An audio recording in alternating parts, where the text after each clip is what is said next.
انتشرت شائعة الطلاق بين المغنية الأمريكية جينيفر لوبيز وبين أفليك، وبدأت تكسب المصداقية شيئا فشيئا، الشيء الذي ترك محبيها في حالة من الصدمة والارتباك. ظهرت أولى الشائعات حول هذا الموضوع قبل عدة أسابيع، ولا تزال القرائن المثيرة للقلق تتراكم.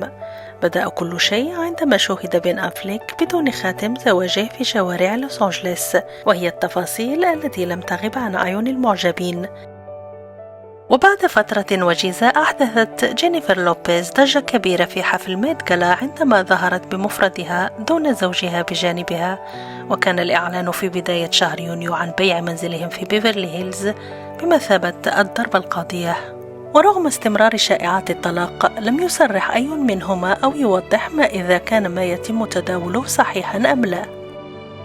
وقد أفادت العديد من الصحف العالمية أن العلاقة بين جينيفر لوبيز وبين قد وصلت إلى نهايتها وفي طريقهما إلى الطلاق.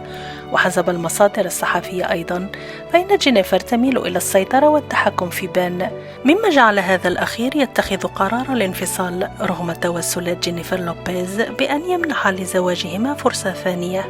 لكن حسب مصادر مقربة من النجمين، فإن الطلاق سيحدث والأمر مجرد مسألة وقت.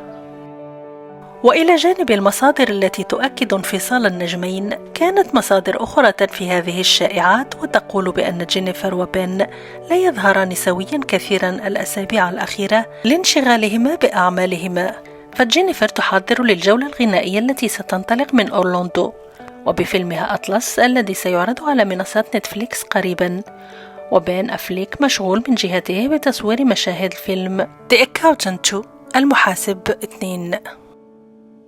بدأت علاقة الثنائي في بداية عام 2000، وأعلن عن خطوبتهما في العام 2002، وخطط للزواج بعد ذلك بعام.